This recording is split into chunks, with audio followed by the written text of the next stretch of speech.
What's up everyone, this is Linus back with another TechLine HG episode, and this time around we are taking a look at the affordable all-metal flagship from China, Meizu MX5.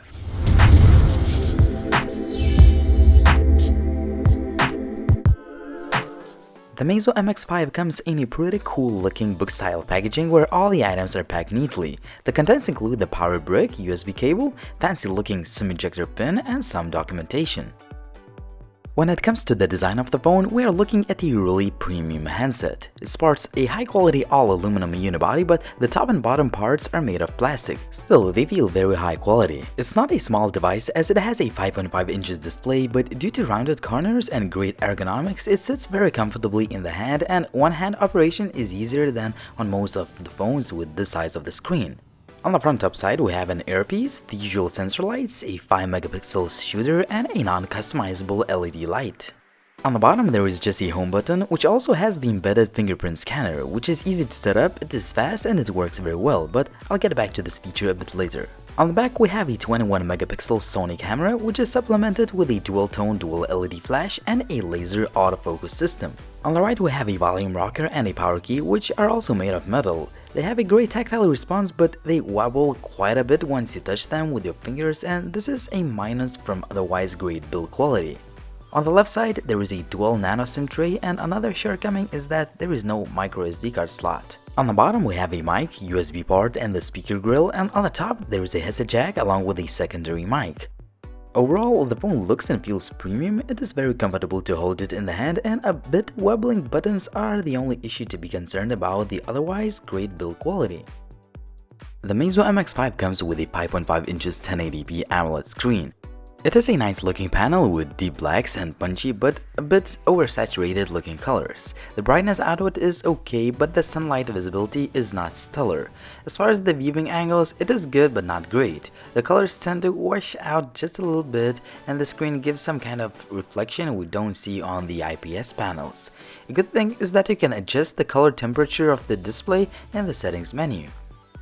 The Meizu MX5 comes with a highly customized version of Android 5.0 Lollipop, the Flyme OS 4.5. As usual, all the apps sit on the home screens, and while it is quite a different take on Android, there are some similarities with other ROMs. You need to swipe down anywhere on the screen to open up the quick toggles menu, and if you swipe up from the bottom, you can access your recent apps.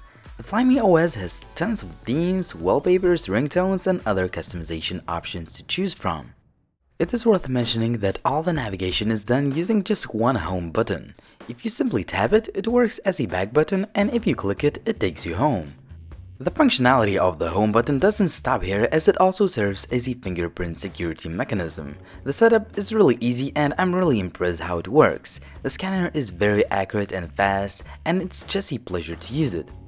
However, it does not work straight from the standby mode, but a workaround for that would be that you just simply click the home button and the phone unlocks within a fraction of a second.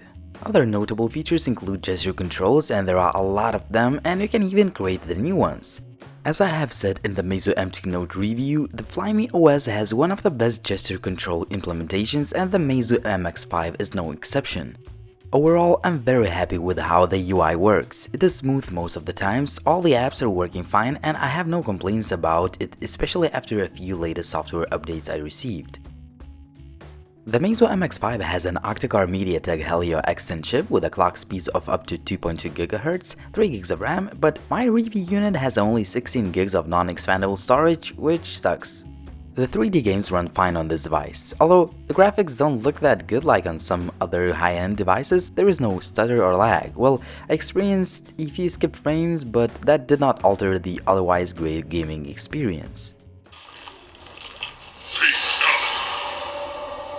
I'm pretty happy with the heat dispersion on this device. The phone feels just a little bit warm when gaming, but there is nothing to be worried about that overheating.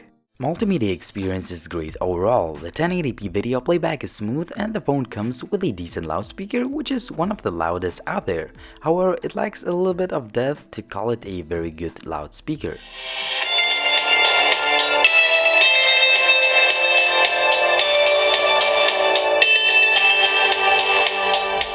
The Meizu MX5 comes with a camera app which has quite a lot of shooting modes like auto, manual, beauty, macro, panorama and so on, and they can be accessed by simply swiping up and down. Also, there are a few settings to play with, but settings menu only works in portrait mode. The laser assisted autofocus as well as the shutter speeds are fast but not the fastest out there. The 21 megapixels camera on the back is capable of producing some fantastic looking images that can rival even the most expensive flagships. Most of the pictures have a lot of details, colors look natural, dynamic range and exposure are usually good. However, some of the shots turn out to have a bit softer focus levels on the corners, and in some shots there are a bit less details than in the others. The low light shots have a reduced amount of detail and much more noise. Still, the majority of the pictures turn out to be more than usable. The 5 megapixel selfie snapper can take some good looking selfies too.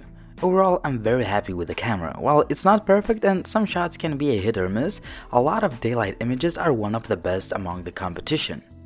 The 1080p video quality is just average. There is a visible lack of details and the footage could look sharper overall. Still, I love the digital stabilization, but the lack of continuous autofocus is a huge disadvantage. I could not show the 4K video sample as my MacBook could not play the file for some reason.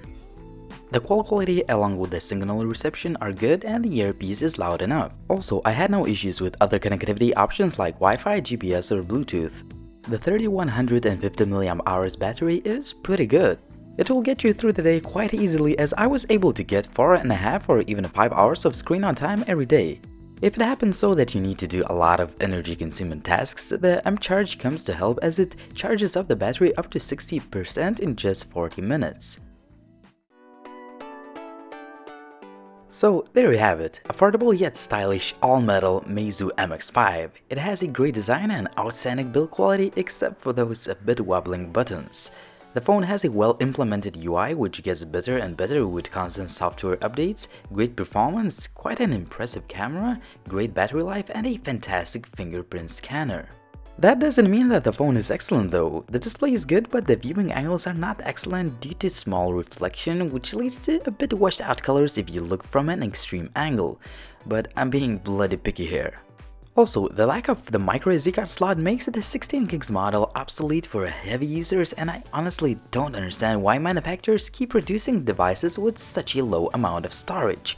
Just give us a microSD card slot. Of course, you can opt in for a 32GB or even 64GB storage options. All in all, for under $350 unlocked, you're getting a great device. While it is not perfect, but it is definitely a great buy for the price despite a few shortcomings. It was Lions from TechLine HD and I hope you found this review useful. If you like this video, please hit that like button and subscribe to the channel. Also, I suggest you checking out some other smartphone reviews and some other videos on the channel. You can check out the TechLine HD Facebook page as well, as you can find some other videos that they make and the articles that they write. See you in the next episode soon.